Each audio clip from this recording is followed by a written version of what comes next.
Assalamualaikum warahmatullahi wabarakatuh, Bapak Ibu sekalian. Alhamdulillah pada sore hari yang cerah ini kita diberi kesempatan untuk berbincang dengan ustazah kita yang tercinta, Ustazah Nurul Hidayati Kusumastuti yang merupakan istri tercinta dari Ustadz Al-Muzammil Yusuf. Dan ini adalah momen yang sangat berharga sekali untuk kita bisa belajar banyak dari beliau, menimba ilmu dan pengalaman beliau yang tentunya kita semuanya harus banyak-banyak menyerap dan belajar untuk bagaimana kita bisa membangun rumah tangga yang harmonis, menjadi keluarga yang bisa membangun generasi yang kuat, generasi yang robbani insya Allah. Dan sebelum kita berbincang nih Umi ya, izin untuk membacakan aktivitas Umi nih yang begitu banyaknya, karena ternyata beliau ini dengan begitu banyaknya kesibukan tapi tetap bisa mendampingi dengan hangat Ustadz Al-Muzammil yang tentunya menjadi teladan untuk kita semua belajar bagaimana menjadi seorang istri dan ibu yang tetap memprioritaskan keluarga tapi juga tidak mengesampingkan dakwah dan untuk berkontribusi kepada masyarakat insya Allah. Jadi Ustazah Nurul ini dengan begitu banyak pengalamannya, beliau saat ini diamanahi sebagai Ketua Umum PP Salimah sejak 2010 sampai 2015. Beliau juga aktif sebagai Dewan Pengawas Salimah Pusat. Beliau juga di Sekjen Aliansi Cinta Keluarga atau AILA yang bergerak sebagai pemerhati keluarga. Beliau juga founder dan owner Barokah Products Umi dengan begitu banyak produk-produk asli lokal Indonesia. Organik. Jadi cinta produk Indonesia dan organik. Semuanya dari hasil bumi Indonesia yang kita cintai ini.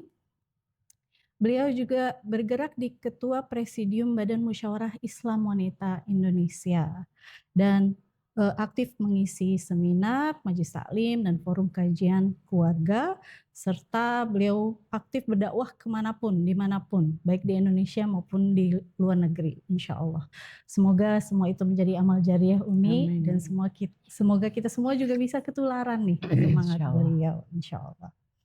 Jadi dalam kesempatan kali ini Umi, kita akan ngobrol-ngobrol nih sambil menjawab pertanyaan-pertanyaan Umi. Oke. Ya, menurut Umi gimana? Bismillah, semoga bisa jawab. Bismillah ya.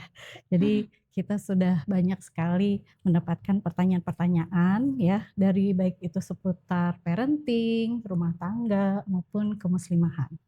Jadi untuk pertanyaan pertama, izin ya Mi ya. Saya bacakan. Ini pertanyaan tentang parenting ya. Assalamualaikum warahmatullahi wabarakatuh.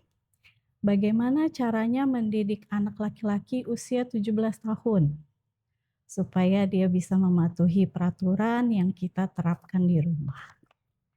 Aduh, langsung 17. Langsung. Alhamdulillah. Bismillahirrahmanirrahim.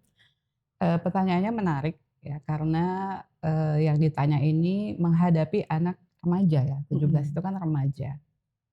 Di usia remaja itu kan yang menonjol dari anak remaja itu dia lebih kuat dengan teman-temannya dan dia otaknya sudah sangat aktif ya.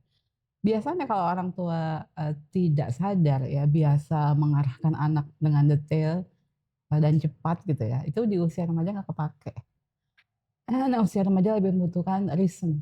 Apa alasannya? Aku nggak boleh ngerokok mah misalnya. Jadi ngobrol, jadi harus lebih kuat ngobrol sama anak remaja untuk bisa anak itu paham ya. Jadi nak, tadi tuh mama ikut seminar, ternyata dalam rokok itu banyak sekali zat-zat yang berbahaya. Jadi rokok itu adalah sebuah industri yang benar-benar mengambil keuntungan dari penderitaan banyak orang. Kan orang yang merokok itu akibatnya rentan penyakit. Jadi kita harus lawan ya mah. Ya gimana kita ngelawannya mah? Lawannya itu kalau bisa kita tidak merokok. Karena kalau kamu merokok, ya berarti nambah lagi tuh pelanggannya pabrik rokok. Ya jadi, bangun apa ya, logika yang logis gitu sama anak-anak itu, ya diajak mereka memahami, "Kenapa ya kok enggak?" gitu, jangan, "Pokoknya ya Nak, kamu harus gini-gini." Nah, kalau pokoknya itu, anak itu ya cuman bisa diem, tapi sebenarnya dia protes. Ya. Ya, Ya, betul. yang saya pahami sih sebetulnya kalau menghadapi anak remaja, kita lebih mau ngobrol, lebih mau teman sama mereka, lebih banyak, cari bersama, "Kenapa sih begini, kenapa sih begitu?" Gitu, dan kita siap mendengar.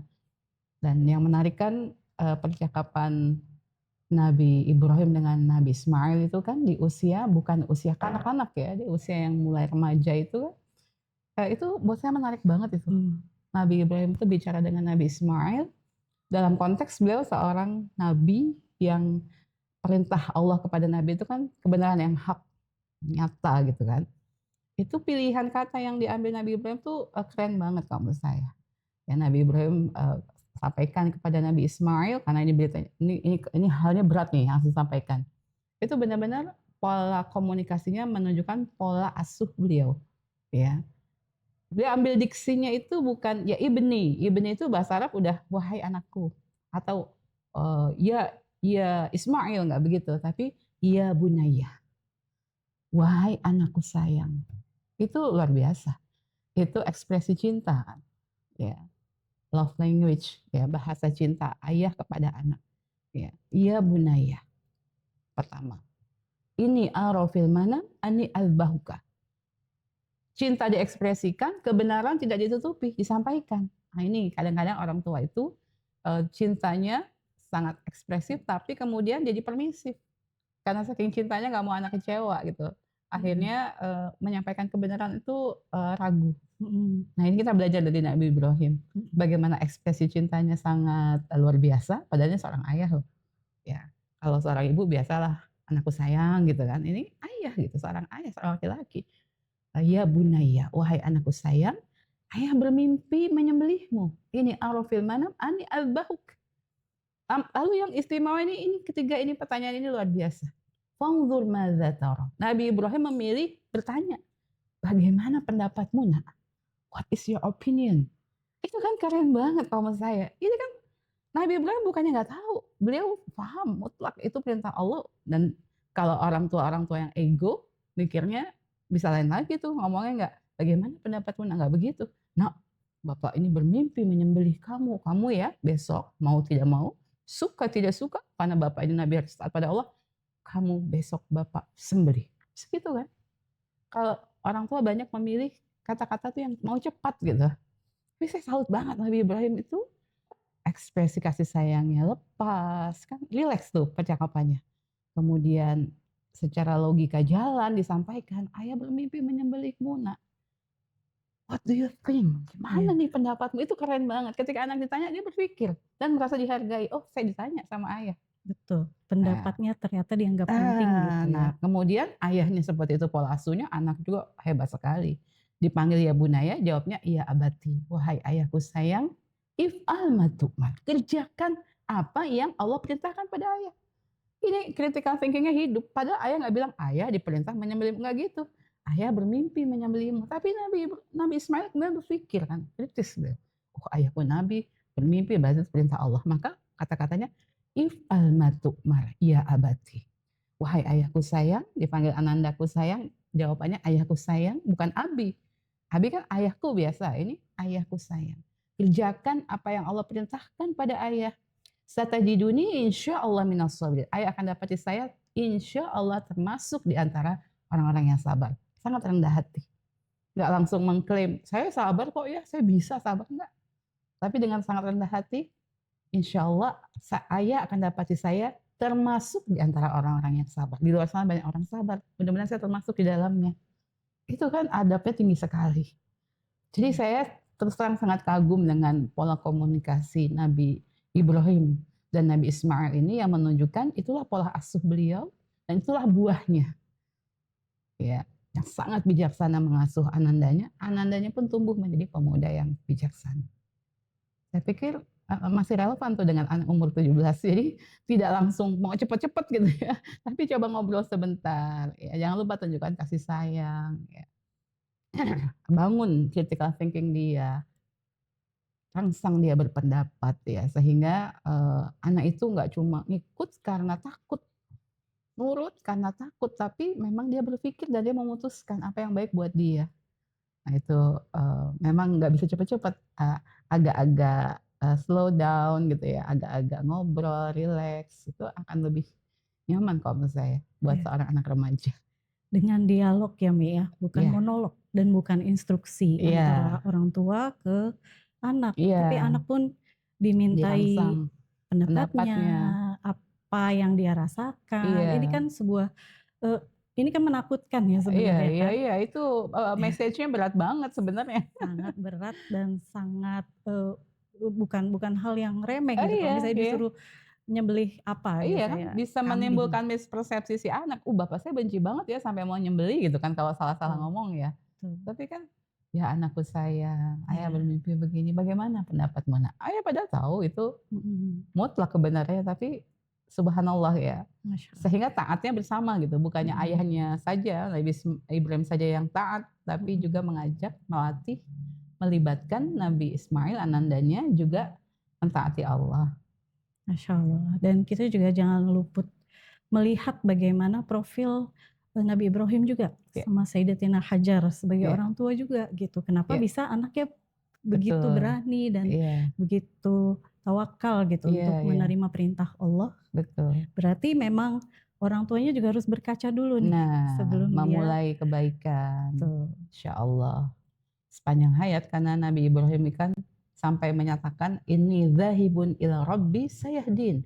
Aku ini terus-menerus mencoba mentaati perintah Allah agar Allah memberi hidayah.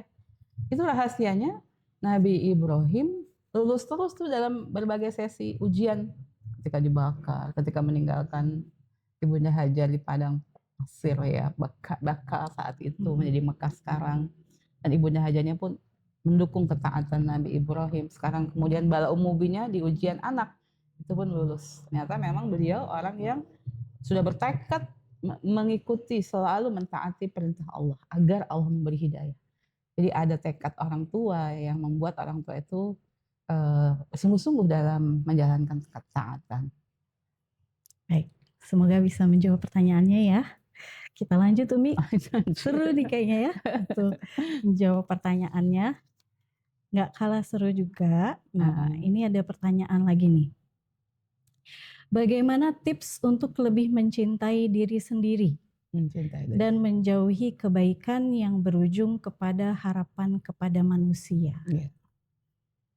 Menurut Umi gimana? Mencintai diri sendiri, Hmm, menjauhi, harapan kepada manusia. mhm, Ya ini terkait dengan akidah ya, hmm, akidah. Kadang-kadang kita memang sebagai manusia itu, sering terperangkap dalam kehidupan dunia, ya. Hati kita juga, cenderungnya pada dunia, ya. Padahal orang beriman itu kan dilatih oleh Allah, "Walladzina amanu asyaddu hubbalillah." Orang-orang yang beriman itu sangat amat cintanya kepada Allah. Allah sebagai, tempat bergantung, tawakkalna 'ala Allah, la haula wala quwata illa billah. Subhanallah ya, sehingga bagi orang beriman itu memang Allah sebagai tempat bergantung, yang mutlak seharusnya, dan tidak kepada sesama makhluk. Dia harus paham, ya namanya makhluk itu sama dengan dirinya, penuh dengan kelemahan, penuh dengan keterbatasan, ya. Maka kalau bergantung kepada sesama manusia, ya akhirnya, dia bergantung sebenarnya kepada zat yang serba terbatas tadi, nanti akhirnya kecewa. Nah ini, mengasah, mengasah ketergantungan kita kepada Allah, ya.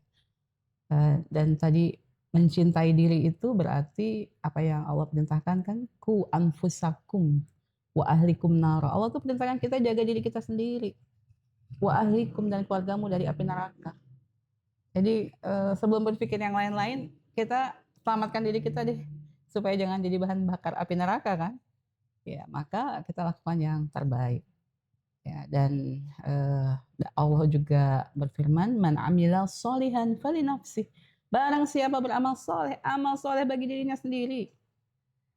Itu kan kadang-kadang orang tuh suka, kalau saya beramal soleh, saya membantu orang, saya berbuat kebaikan untuk orang, saya berbuat kebaikan untuk dakwah. Seolah-olah kita memberi. Padahal itu semua balik ke kita lebih dari apa yang kita keluarkan. Ya, sehingga ketika kita paham banget siapa yang beramal soleh, amal soleh balik kepada diri sendiri. Sebenarnya kita mempersembahkan kebaikan pada diri kita. Maka kita akan bersungguh-sungguh. Ya, dan kita ini memang harus punya perspektif yang benar. Ya, kadang kita nih ketika hidup di dunia seolah-olah kita hidup selama-lamanya. Padahal Rasulullah sudah peringatkan hidup di duniamu itu dengan di akhirat, ya ketika ditanya oleh sahabat seperti apa analoginya ya Rasulullah. Seperti orang yang mencelupkan ujung jarinya ke dalam lautan yang luas dan dalam, ujung jarinya basah, itulah analogi waktu perumpamaan hidup di dunia. Lautan yang luas dan dalam itu adalah analogi waktu kehidupan di akhirat. Satu tetes air dengan suatu lautan yang luas dan dalam itu kan tidak sebanding. Itu kita benar-benar harus paham. Kita hidup di dunia ini hanya sebentar. Yang kita benar-benar akan nikmati itu nanti. Ya. Senang-senangnya kita ya cuma sebentar, sedih-sedihnya ya cuma sebentar. Yang abadi itu di sana. Maka Allah perintahkan wabtaghi fima atakallah daral akhirah. Cari dengan sangat obsesif, dengan sungguh-sungguh kejar itu apa yang sudah Allah ciptakan di akhirat, yaitu negeri akhirat yang baik, yaitu surga. Kejar itu. Ya, sehingga orang yang benar-benar sayang sama dirinya, dia ingin dong dirinya itu mengalami kebahagiaan yang abadi.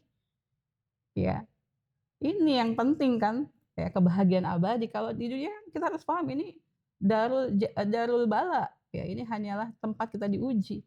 Kita ya sabarkan diri untuk mempersembahkan bagi diri kita sendiri kebahagiaan abadi di akhirat sana. Itu kan namanya mencintai diri yang sesungguhnya.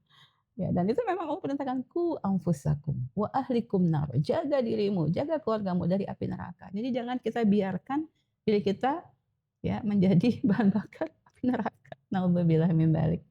Ya, padahal Allah sudah sediakan surga yang indah dan kita boleh masuk ke dalamnya. Nah, itu yang kita perjuangkan hari ini. Saya pikir mencintai diri yang sebenarnya itu sebenarnya di situ. Kita tidak rela diri kita menjadi bahan bakar api neraka begitu saja.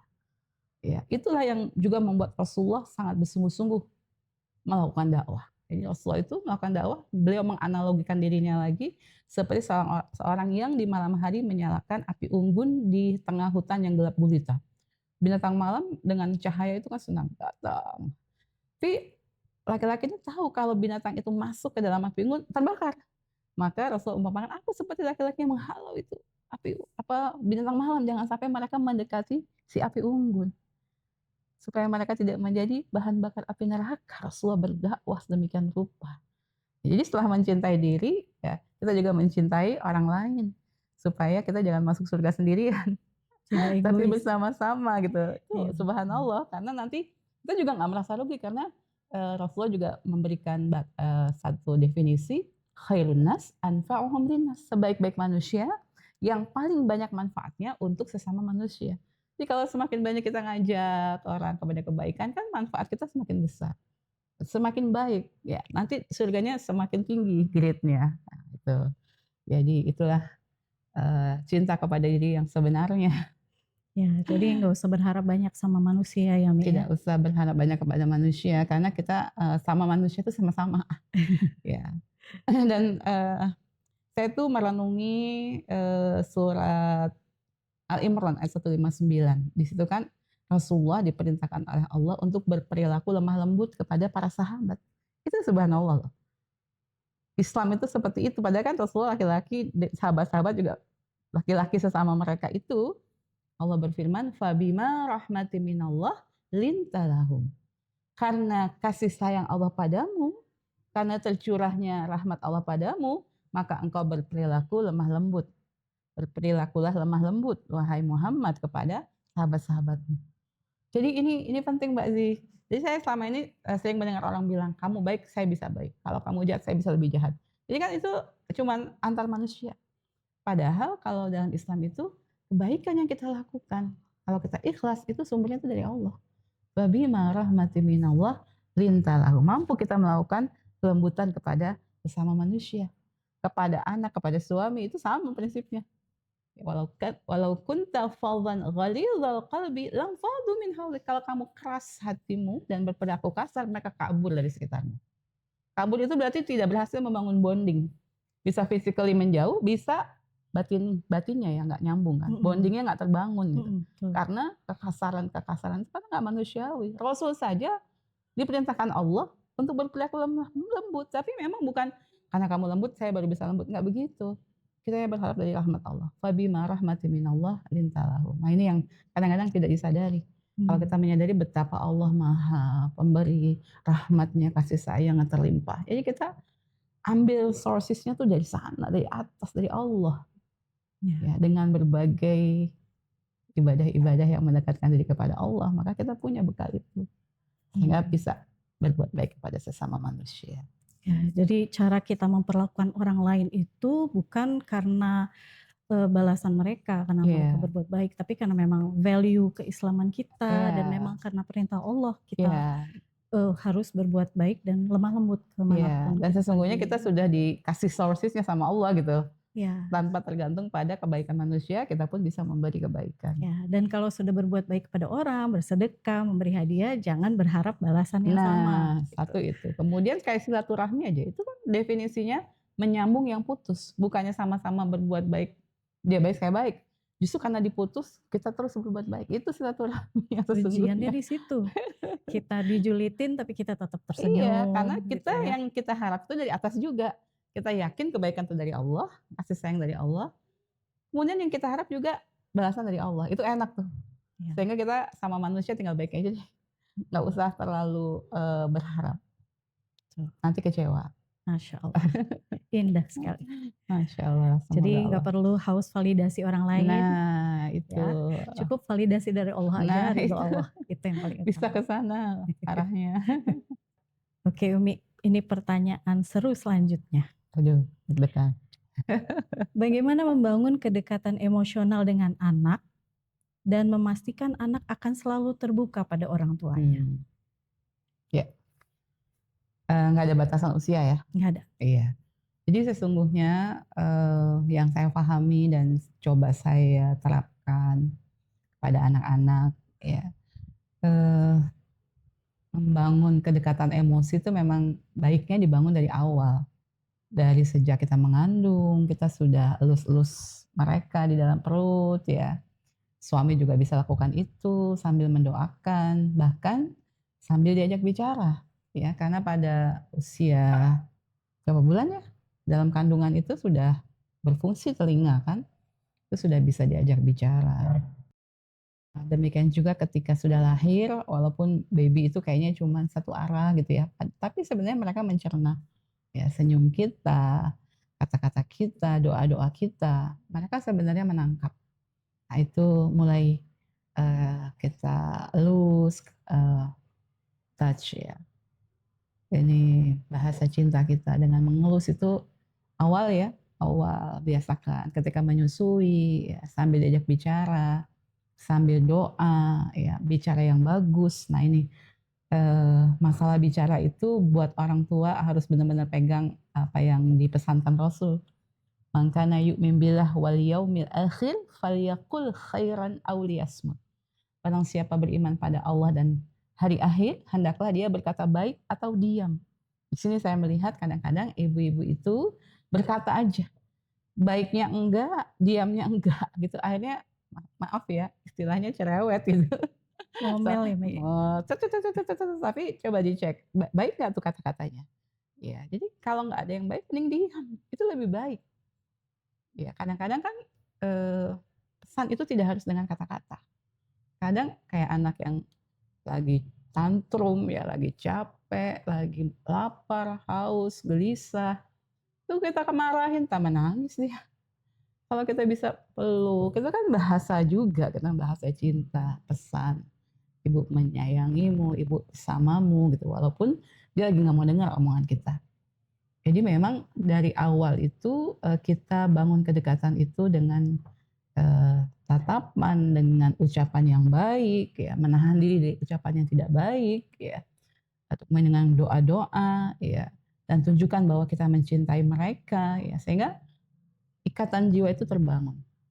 Nah, kemudian, nanti ketika anak mulai bertanya-tanya tuh, suka kan, "Ma itu apa? Ma ini apa sih Ma?" Itu, mohon maaf kadang-kadang ibu-ibu tuh suka ngomel gitu, "Cerewet banget sih nanya melulu," gitu. Padahal itulah awal si anak itu sedang membangun trust dengan orang tua kan ketika dia, bertanya itu kan dia percaya bahwa kita itu narasumber yang bisa menjelaskan apa yang dia ingin tahu, ya jangan sampai anak-anak itu pada fase di mana dia udah nggak mau tahu apa-apa dari orang tuanya. Dia nggak mau nanya, itu malah sedih sebagai orang tua, "Kok anak saya nggak percaya sama saya?"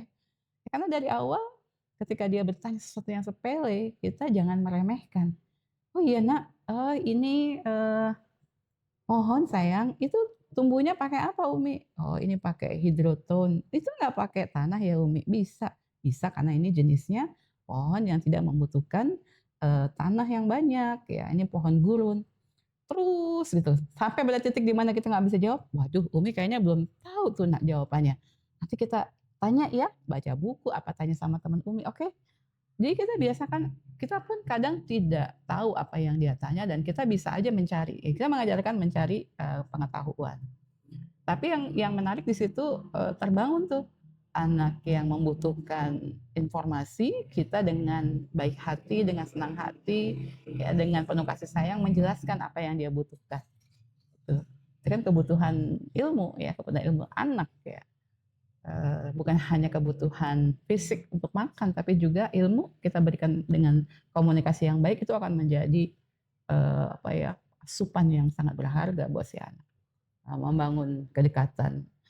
Ketika kita membacakan cerita, itu kan bukan cuma membacakan message-nya, tapi juga kita peluk dia gitu ya, sampai kita elus-elus, itu luar biasa. Anak akan merasa disayang. Nah, itulah, kebersamaan kita sama anak. Ya itu sedikit demi sedikit akan menjadi puzzle yang membentuk bahwa orang tuaku menyayangiku, aku percaya orang tuaku sayang sama aku, sehingga udah biasa ngobrol, ketika nanya juga dijawab, ya akhirnya oke gitu. Terus sampai remaja pun nggak kehilangan, nggak krisis. Karena kadang-kadang tanpa sadar ibu yang, "Nanya terus sih, ibu tuh kamu nggak lihat, ibu tuh lagi capek banget, atau ibu tuh lagi nyetrika nanti bajunya nggak rapi loh kalau ditanya terus." Stop itu, dia langsung, "Oh berarti aku nggak boleh nanya-nanya."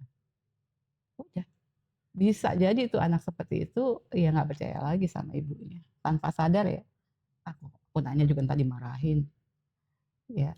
Tapi kalau aku nanya kayaknya mamaku seneng banget deh. Jadi itu menjadi satu hal yang justru menggairahkan untuk, berinteraksi dengan orang tua.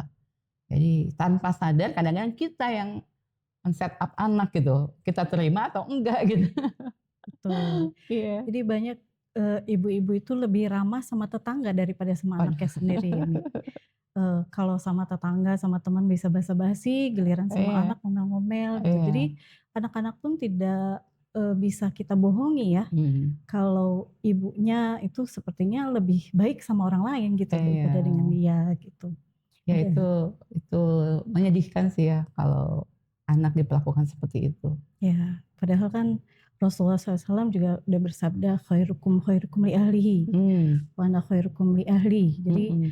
kalau baiknya kita itu justru seharusnya kepada keluarga kita Ada dulu keluarga. gitu. Senyuman hangat kita gitu ya. Iya.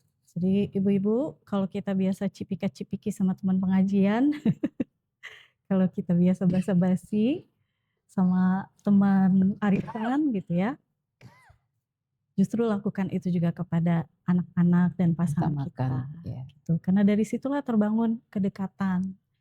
Anak-anak merasa didengarkan, Iya, anak-anak merasa dirindukan gitu merasa ya, dihargai, merasa, dihargai. diperhatikan, Mhm, dipentingkan, ya, dan yang tidak di-ignore. Nah, itu yang penting, tidak diacuhkan, diajukan tidak ya, tidak acuh ya, mhm. ignorant ya. Misalnya Orang tua banyak nggak sadar tuh ignorant sama anak, nggak peduli tuh. dicolek-colek sama anaknya terus malah disuruh pergi gitu ya. Apalagi sekarang era digital, Ya, asik banget nih ayah ibu dengan gadget. ya kita orang tua juga harus berkaca ya. Bilang anak-anak dikit-dikit main gadget, jangan-jangan kitanya juga nggak bisa lepas dari Memulai gadget. memberi Iya, contoh. Jadi kunci dari kedekatan anak dengan orang tua tentunya harus dimulai dari orang tuanya Dimulai dari ya. orang tuanya. Apakah dia menjadi sosok yang memberikan keamanan dan kenyamanan, dia merangkul, dia mendengarkan nggak? Iya, Sebagaimana tadi Nabi Ibrahim kepada Nabi Nabi Ismail. Ismail gitu. Oke, lanjut ke pertanyaan seru selanjutnya. Gimana caranya agar selalu bisa dipercaya orang lain? Nah, agar selalu bisa dipercaya sama orang lain.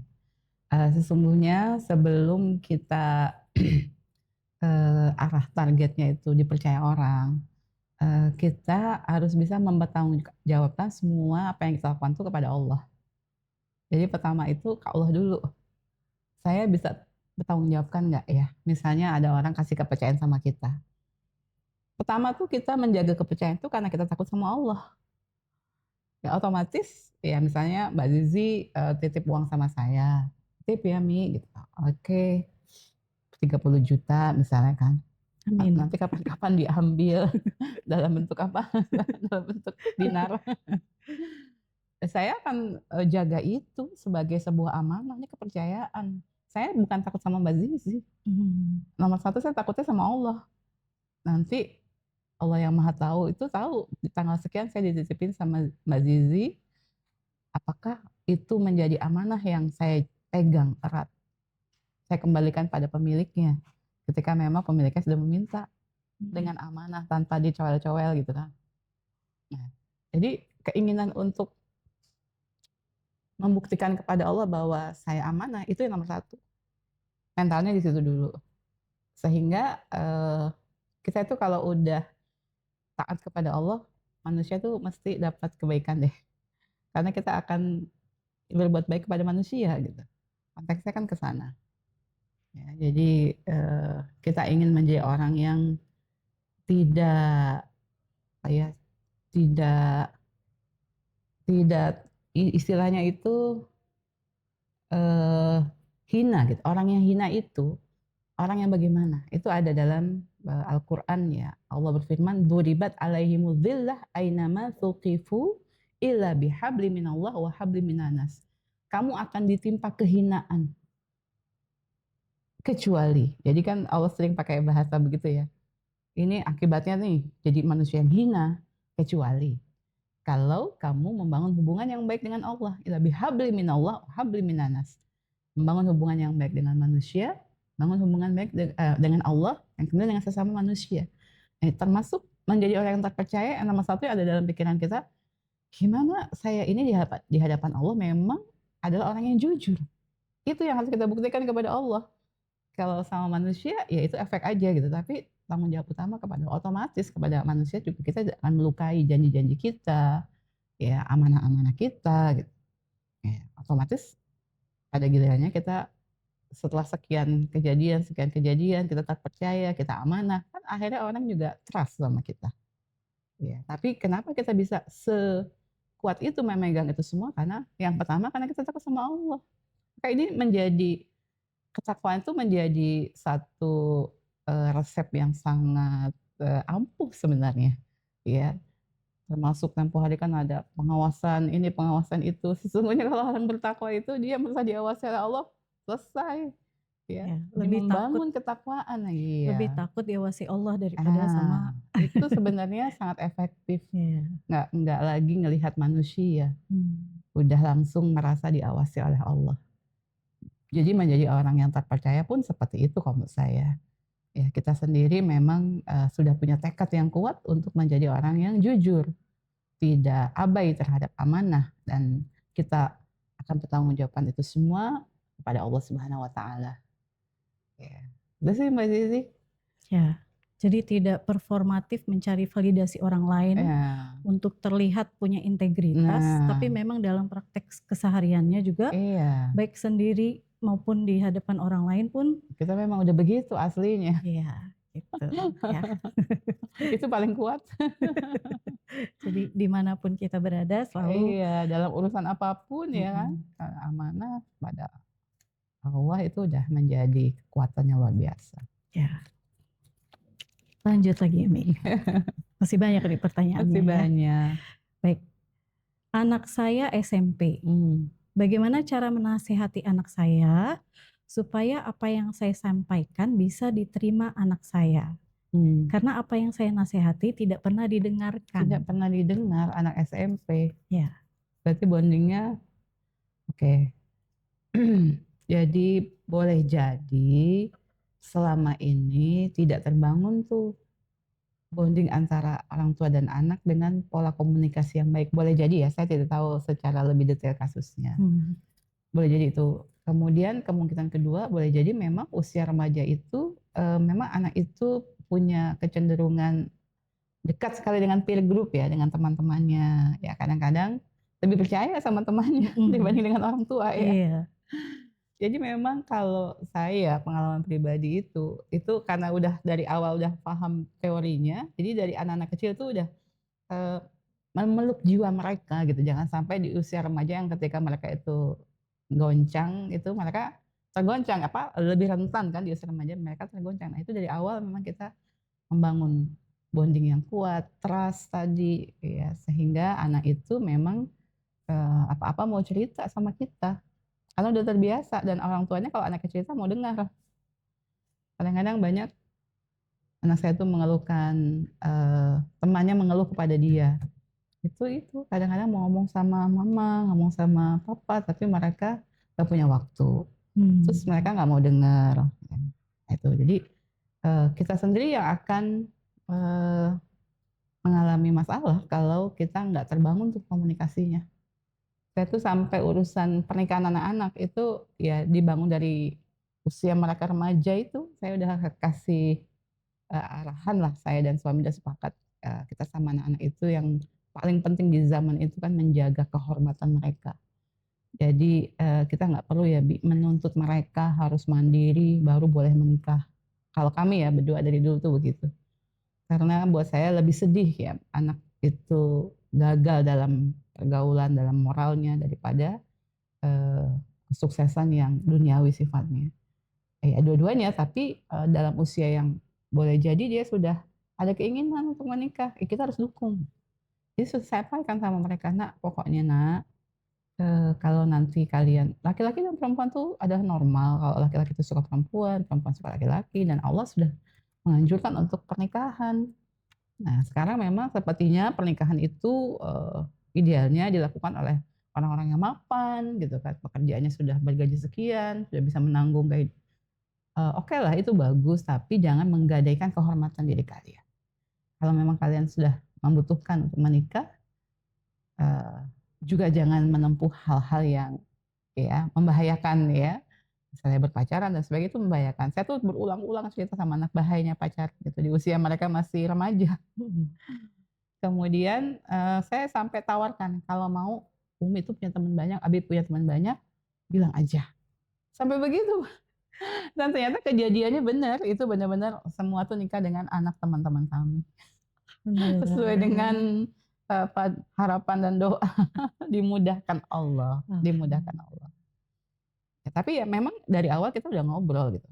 Nah, anak saya itu yang paling kecil sempat ngobrol, "Aku tuh bahagia banget nih, bisa menikah di usia yang, relatif muda dan aku tidak perlu melakukan hal-hal yang tidak bermanfaat. Temanku tuh sebenarnya banyak yang mau kayak aku Mi, tapi mereka nggak berani ngomong sama ibu bapaknya." Kayaknya bukan isu yang pantas dibicarakan dalam usia seperti itu. Itu anak saya yang bilang begitu.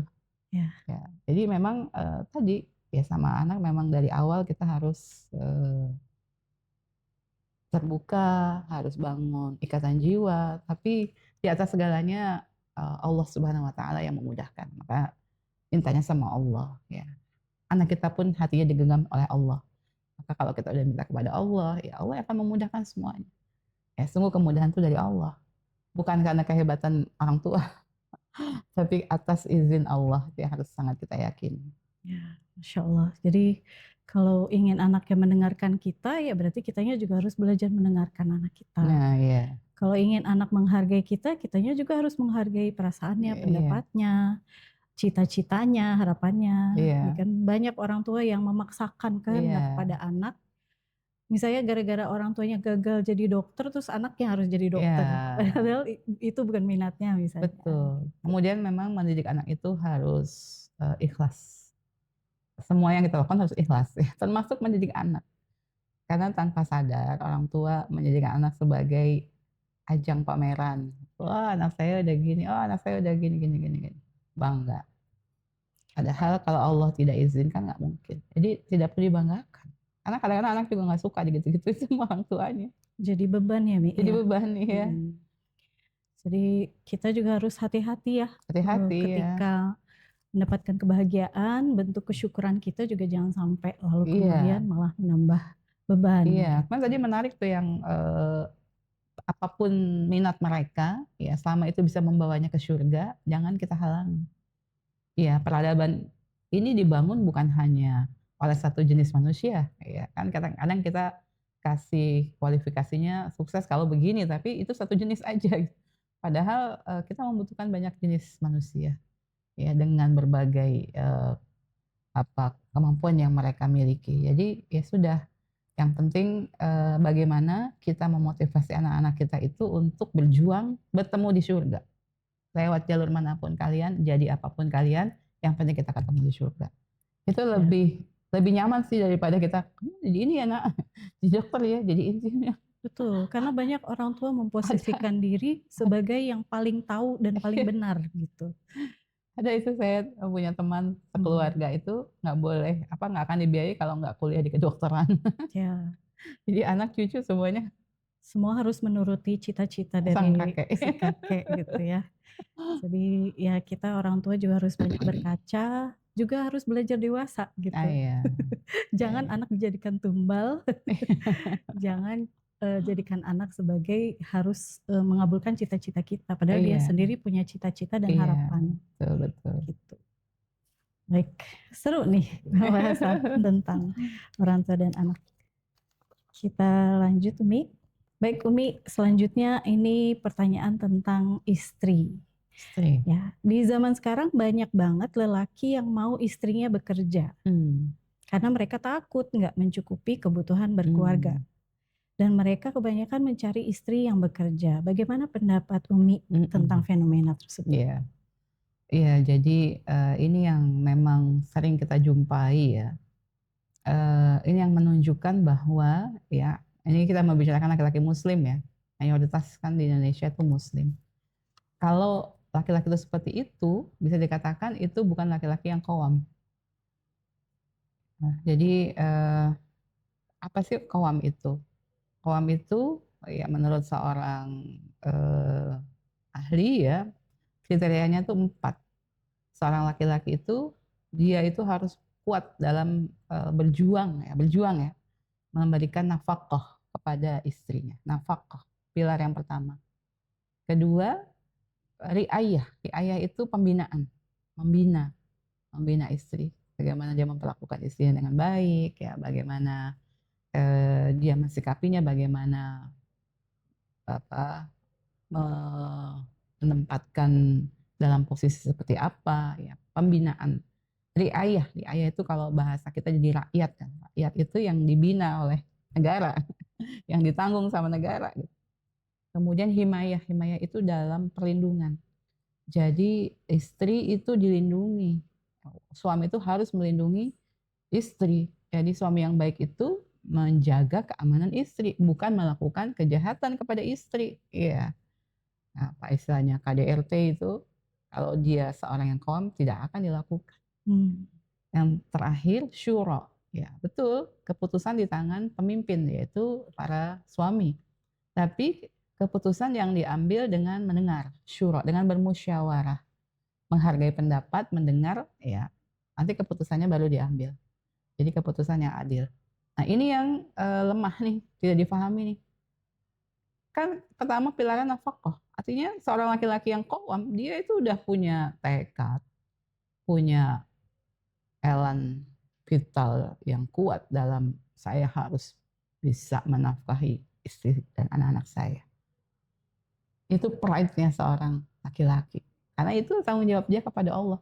Ditanya nanti sama Allah, apa yang kamu lakukan untuk menafkahi keluargamu?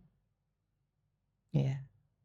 Ditanya. Nah ini kalau pertanyaannya Mbak Zizi tadi, banyak laki-laki itu berharap istrinya yang mandiri, yang bisa cari nafkah juga ya, sehingga bisa membantu dia, nanti dia nyicil rumah, istrinya suruh nyicil mobil kan gitu.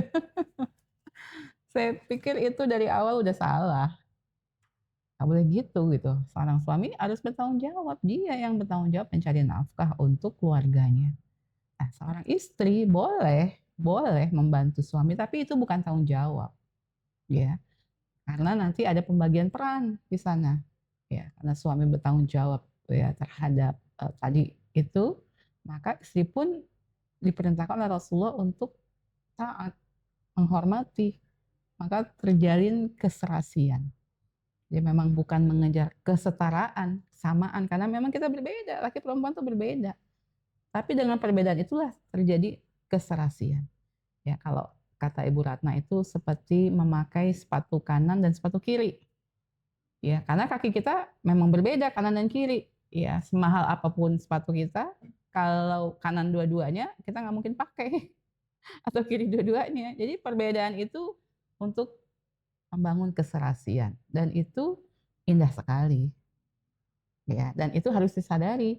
Maka wahai para laki-laki sadarilah kalian itu bertanggung jawab terhadap nafkah keluarga. Jangan ngandelin istri, nggak boleh. Kalau dia berpenghasilan itu milik dia sendiri. Iya, dan lain sebagainya. Ya, kurang lebih seperti itu Mbak Zizi. Ya, jadi memang nggak boleh ya suami itu berharap istri ikut menafkahi.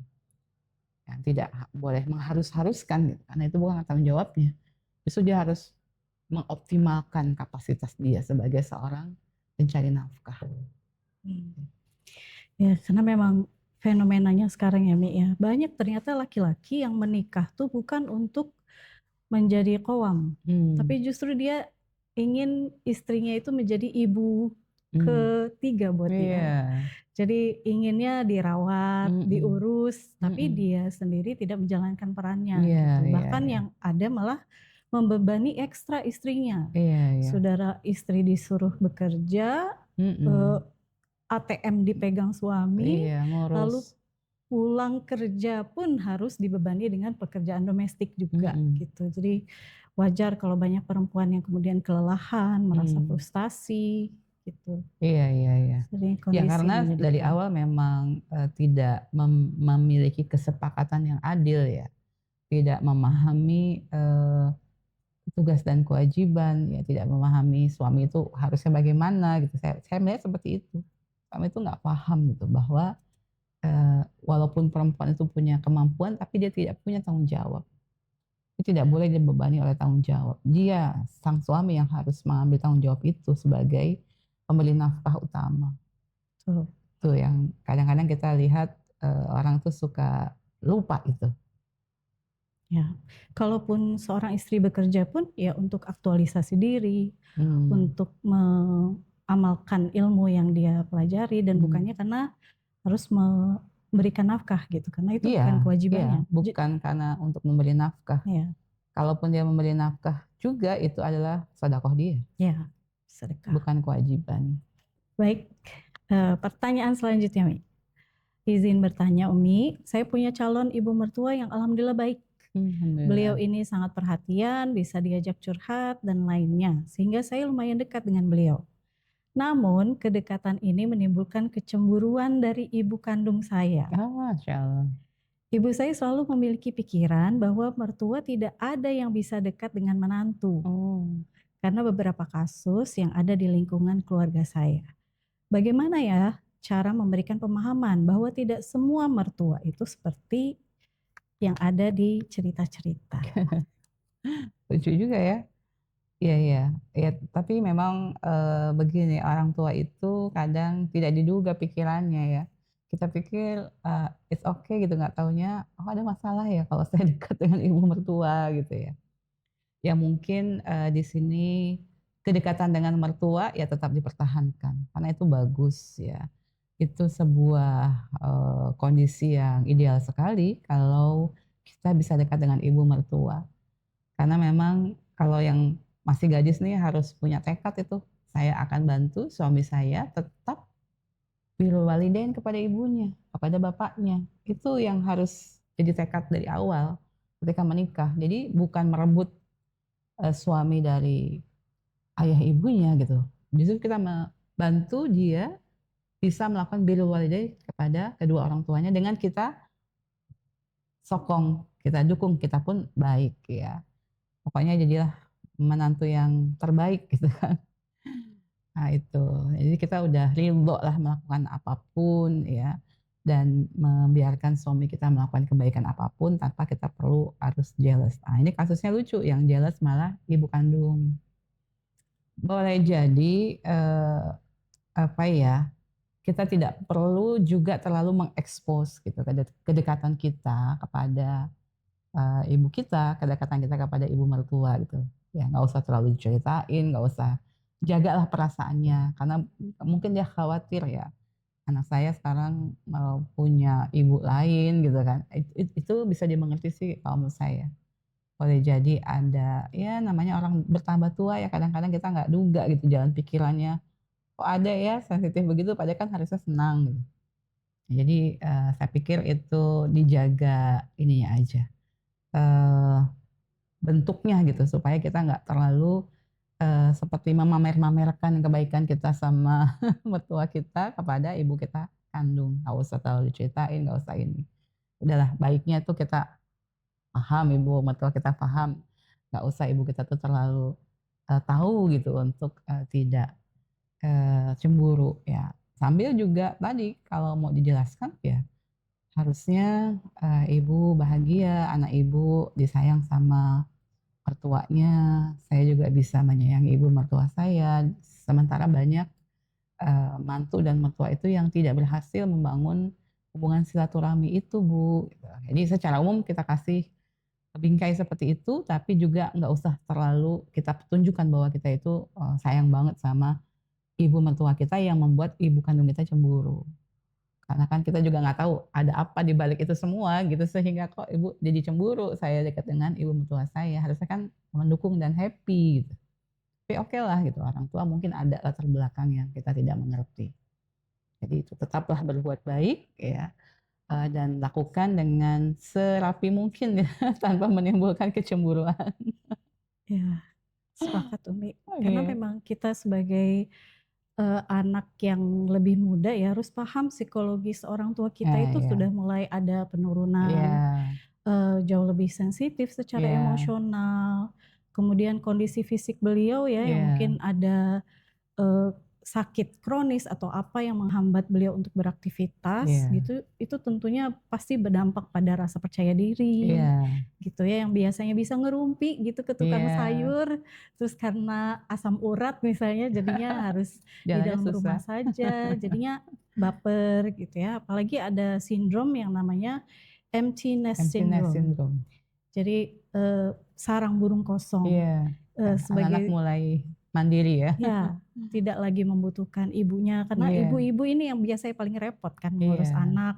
Kemanapun pergi pasti anak-anak membuntuti, lalu iya, iya, ternyata semua membesar dan nggak ada lagi tuh mandiri, heeh. yang memanggil, yang bertanya, yang meminta. Akhirnya dia merasa, "Kok nggak ada lagi Iya, membutuhkannya? iya, iya, Kok saya tidak lagi menjadi sosok penting ya?" iya, Gitu. Lalu hadir ada sosok baru, iya, iya, sosok ibu yang sepertinya dekat di hati anak kandung kita, mhm, tentunya adalah rasa-rasa cemburu. Jadi betul, betul, manusiawi bijaknya ya. ya manusiawi sekali. Jadi bijaknya ya tentunya kita yang jaga-jaga hati. Iya, iya, Jangan overshare, jangan iya, apa-apa heeh, diceritain gitu ya. Dan kalau bisa juga kita bersikap adil. mhm, Eee, Kalau orang tua kita, kandung kita diajak jalan-jalan berarti mertua kita juga. Kalau iya, perlu bareng-bareng, iya, kalau iya, itu di satu kota yang sama ya. betul, iya, Jadi dan bagus tadi, perlu disilaturahmikan, mempertemukan ibu kandung dengan ibu mertua di beberapa kesempatan itu juga bagus ya. iya betul. Jadi semoga bisa menjawab ya. Baik, pertanyaan selanjutnya yang nggak kalah seru. Umi, bagaimana cara menghadapi suami yang temperamen, Mhm, mudah marah dan mhm, suka marah-marah? mmm, nah, masya Allah. Jadi ini menarik ya,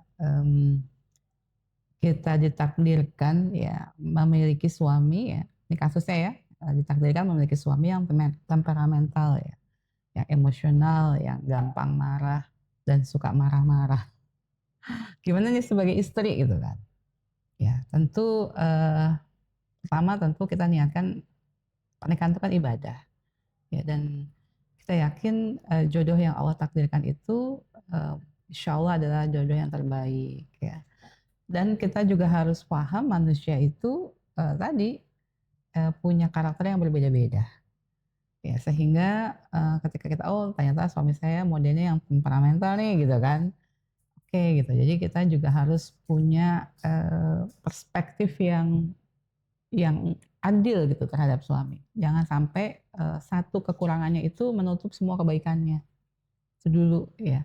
Oh iya dia memang temperamental tapi dia itu orangnya bijaksana banget, dia itu orangnya adil, dia itu orangnya, baik hati misalnya. Jadi kebaikan-kebaikan itu, kita pahami semua gitu supaya kita hanya melihat, satu titik itu sebagai ya seperti bintang di malam hari itu kan walaupun banyak kekurangannya, tapi kalau kebaikannya kita maknai sebagai si matahari gitu kan, kebaikannya muncul, kekurangannya hilang semua.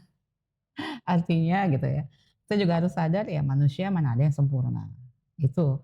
Seperti halnya kita juga boleh jadi kita juga punya kelemahan.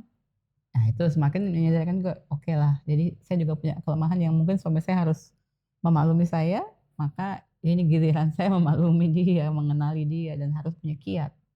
Kan setelah mengakui bahwa, oke, suami punya kelemahan, oke suami temperamental, tapi, suami banyak kebaikannya. Supaya kita juga nggak terlalu kecil hati dengan kelemahan yang satu itu, kebaikannya semua kita hargai. Kemudian kiatnya bagaimana supaya tetap, cool ya, jadi kalau ini masalahnya si istrinya temperamental juga apa enggak? Sepertinya enggak deh, Mbak. Enggak ya? Kalau temperamen juga perang jadinya. Iya, tapi ada kejadian yang dua-duanya Oh gitu iya. kan. Ya memang harus, mengambil posisi yang, eee, menenteramkan ya, karena memang kita itu dalam berkeluarga kan litaskunu ilaiha ya, agar menenteramkan ya, ya memberikan ketenangan. Nah jadi, bagaimana kita bisa menjadi pasangan yang menenteramkan suami, termasuk ketika dia ya tadi kan seorang itu kalau udah tersulut otomatis gitu, bukan berarti dia tidak sayang sama istrinya, tapi dia memang lagi tersulut gitu kemarahannya. Ya, kalau saya dalam kondisi seperti itu, ya kita mengimbanginya dengan tidak ya tidak sama-sama dalam kondisi emosi yang membuat suami tambah marah lagi. Kitanya yang harus tenang, kitanya istighfar, kitanya yang diam sambil mendoakan, ya kitanya jadi penyeimbang gitu. Ini beliau lagi ngamuk nih, beliau lagi marah nih. Ya udah, apa yang membuat beliau nggak tambah marah gitu kan. Itu, kebijaksanaan seorang istri. Kalau dia bisa tetap tenang, ya, dia bersikap yang menenangkan. Ini dianya tenang dan sikapnya menenangkan suami. Mungkin dengan, tone bicara yang rendah gitu, bukan yang kalau dia kan marah tuh kan tinggi tone-nya, Mhm. kitanya rendah. "Iya Bi, kenapa? Ya terus gimana?"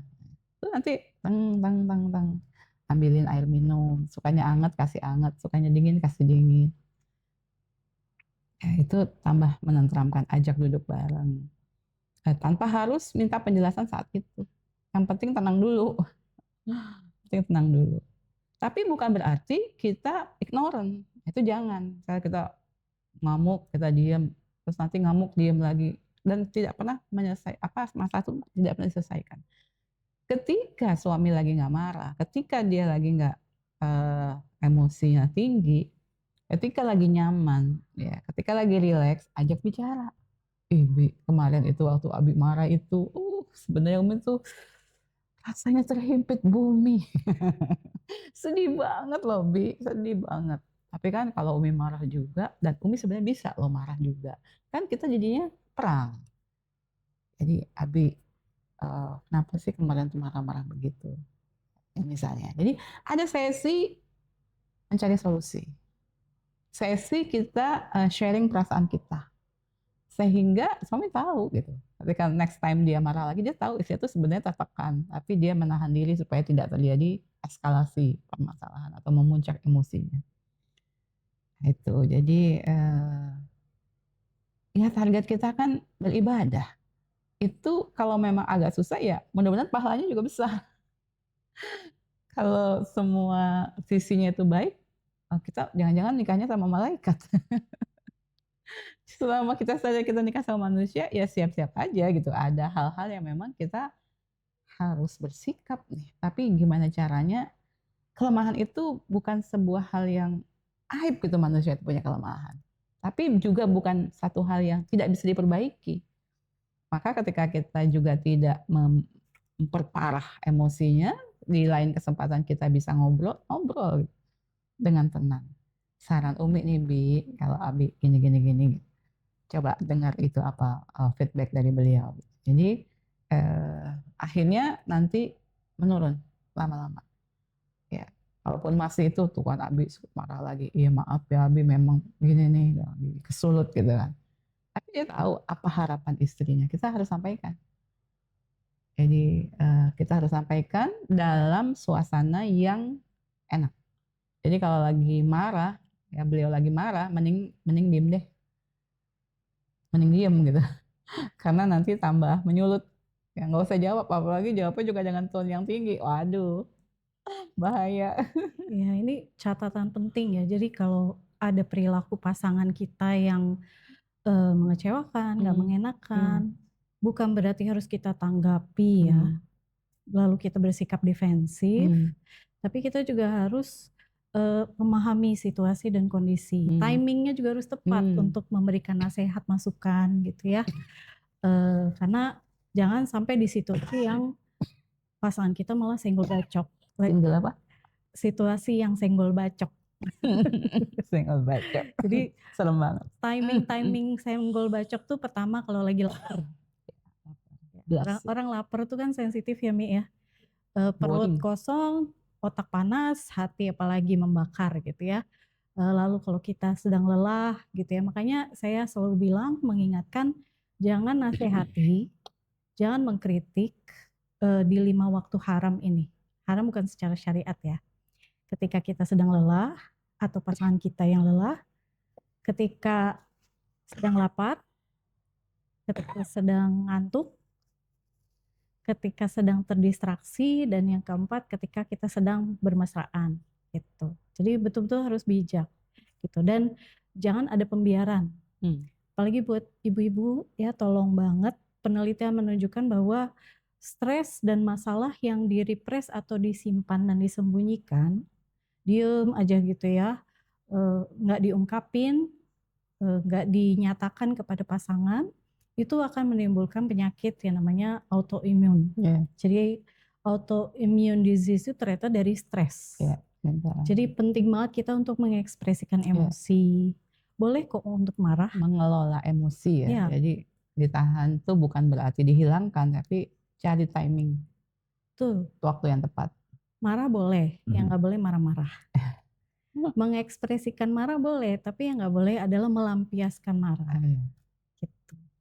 Jadi bicara dengan suami juga jangan yang nadanya menyerang ya. Suami istri itu kan seharusnya membina pertemanan gitu ya. Sebagaimana kita dengan teman kita, pastinya kita akan lebih menyatakan dengan lemah lembut, ajakan, kepo, cari tahu, emang kenapa sih kemarin itu meledak gitu ya. Emang salah makan apa sih gitu, atau lagi ada masalah ya di kantor gitu. Jadi tidak judgmental, tidak menghakimi, tapi justru empati gitu.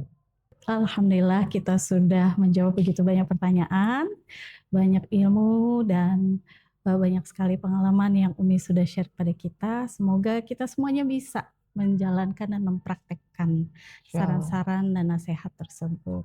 Jazakumullah khairal jaza Umi. Mungkin ada pesan-pesan dari Umi terakhir? Iya, kalau buat kita semua tentu di atas segalanya kita semua berjuang untuk menambah meraih ketakwaan. Karena orang yang bertakwa itu keren sih. Ya, Allah berfirman, "Wa may yattaqillah yaj'al lahu makhraja." Barang siapa yang bertakwa kepada Allah, maka Allah akan berikan makhraja, solusi bagi permasalahan. Ya, bukankah berumah tangga, ya, hubungan suami istri, hubungan orang tua anak itu kan penuh dengan masalah. Ya, maka kita sangat percaya masalah itu terbaik solusinya dari Allah Subhanahu wa taala. Maka memang dalam menjalankan peran-peran itu pun kita berjuang terus meningkatkan ketakwaan kita sehingga Allah bantu kita untuk memberi solution ya, jalan keluar yang terbaik insya Allah. Karena kita ini bukanlah siapa-siapa dan nggak bisa apa-apa kalau bukan karena kehendak Allah. Terima kasih atas perhatian semuanya. Assalamualaikum warahmatullahi wabarakatuh. Waalaikumsalam warahmatullahi wabarakatuh.